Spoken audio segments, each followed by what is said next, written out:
কিরে বেলাল, এটা কেমন জুলুম? কতদিন হলো তোমার কণ্ঠের আজান শুনি না। বেলাল রে, তোর কি মন চায় না আমি নবীর জিয়ারতে আসতে? বেলাল আয়, আমি নবীর জিয়ারতে আয় রে বেলাল আয়, কতদিন হলো তোমার কণ্ঠের আজান শুনি না। স্বপ্ন যখন নবীজি দেখাইছে, এ মুসলমান, হযরত বেলাল সুদূর সিরিয়ার দামেস্ক থেকে পাগলের মতো দৌড়াইলেন, পাগলের মতো ছুটে আসলেন। যখন মদিনাতে আসলেন তখন তাহাজ্জুদের সময় চলতেছিল। তাহাজ্জুদের সময় চলার সময় হযরত বেলাল রাদিয়াল্লাহু আনহু কাঠের জালি দিয়ে তখন রওজা শরীফ ঘিরে রাখা ছিল।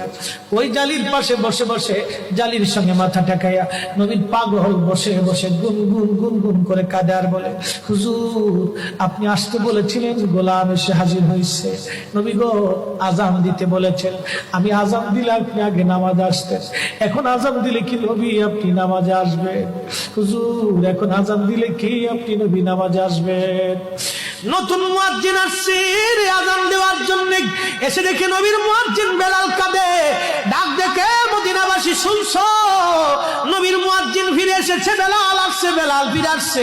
এই কথা শোনার পরে সব সাহাবী ঘর থেকে বের হয়ে দৌড়ায় এসে দেখে বেলাল কাঁদে। সাহাবীরা বলে, বেলাল আজান দাও, কতদিন হলো তোমার কণ্ঠের আজান শুনি না। বেলাল আজান দাও, কতদিন হলো আজান শুনি না রে বেলাল। বেলাল বলে, সাহাবীরা রে, আমি আজান দিলে কি নবী নামাজ আসবে বলো? সালমান ফারসি রাদিয়াল্লাহু আনহু ডাক দেখে, সাহাবীরা আমাদের কথায় বেলাল আজান দিবে না, তোমরা যাও দেখো হাসান আর হুসাইন দুইজন ঘরের মধ্যে আছেন। ইমাম হাসান হুসাইন রাদিয়াল্লাহু আনহুমা যদি বলে তাহলে বেলাল অবশ্যই আজান দিবে।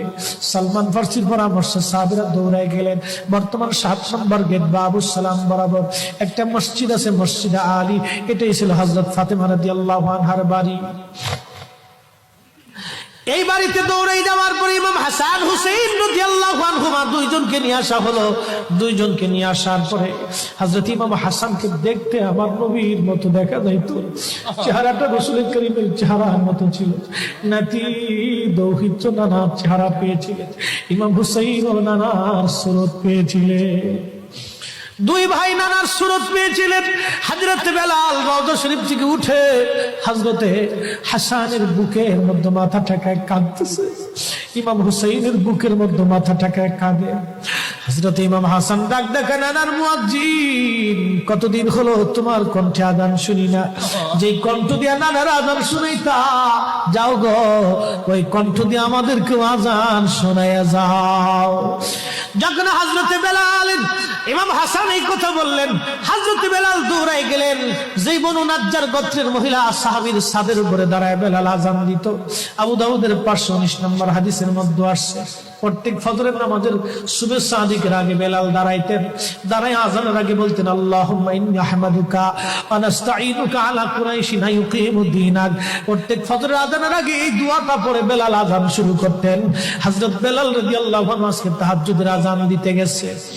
আজান দিতে যাওয়ার পরে হযরত বেলাল যখন আজান দিলেন, আল্লাহু আকবার, আল্লাহু আকবার, আজানের মধুর ধ্বনি সারা মদিনার রন্দে রন্দে ছড়িয়ে গেল। মদিনার ঘর থেকে সব সাহাবী বের হয়ে দৌড় মারছে। আবার যখন বলেন আল্লাহু আকবার, আল্লাহু আকবার, সব সাহাবী, মহিলা, বৃদ্ধ, বনিতা ঘর থেকে বের হয়ে দৌড় মারছে।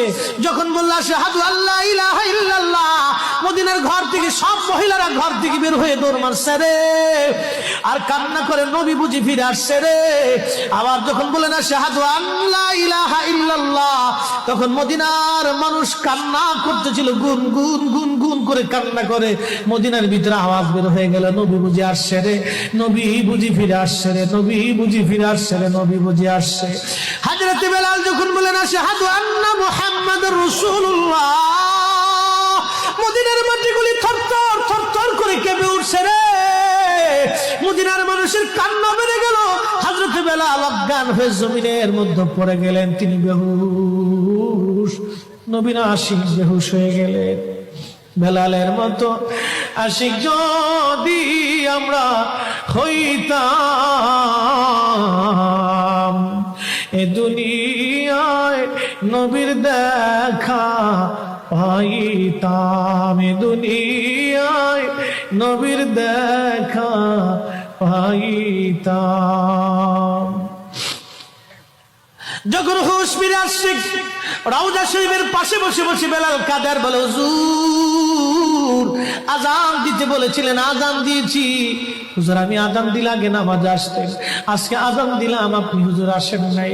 যে আজান দিলে নবী আসবে না, আমি বেলালে আজান আর কোনোদিন দিব না।